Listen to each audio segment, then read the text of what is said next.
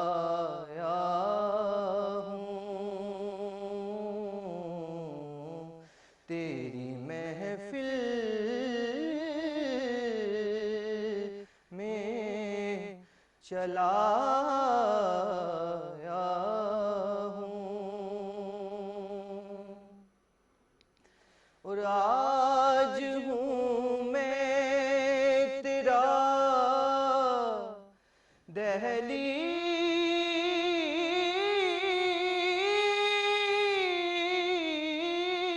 دہلیز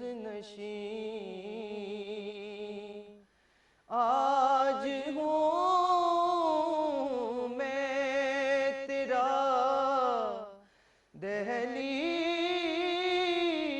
دہلیز نشین آج میں عرش کا ہم پایا ہوں آج میں عرش کا